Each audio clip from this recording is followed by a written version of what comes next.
In the late spring and early summer of 2011, soon after tens of thousands of progressive activists had demonstrated at the Wisconsin state capitol in Madison to protest Governor Scott Walker's bill stripping public sector unions of collective bargaining rights, Republican members of the legislature walked across the street to the shiny glass office of Michael Best and Friedrich, the party's go-to law firm. The GOP was in control of the state's redistricting process for the first time since the 1950s, and Republicans were shown to the map room, where their aides were drawing new political districts in secret following the 2010 census.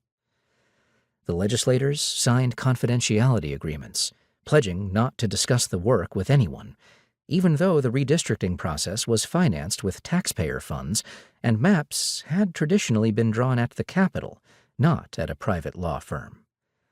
Public comments on this map may be different than what you hear in this room, read the talking points distributed to GOP legislators. Ignore the public comments.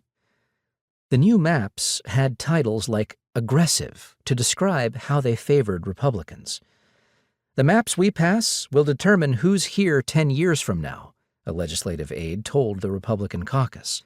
We have an opportunity to draw these maps that Republicans haven't had in decades. On July 11, 2011, the maps were introduced in the legislature. No Democrat had seen them before they were released.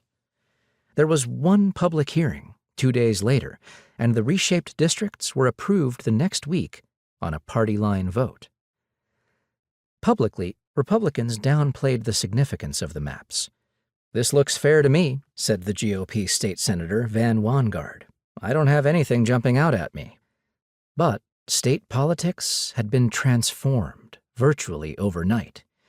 Nowhere was this more evident than in Wangard's hometown of Racine, 100 miles east of Madison.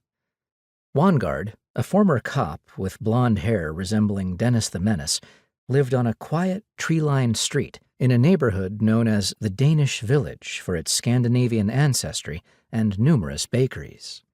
His 2-story white house had a large American flag hanging from the porch and a pro-police "We Back the Badge" sign in the yard.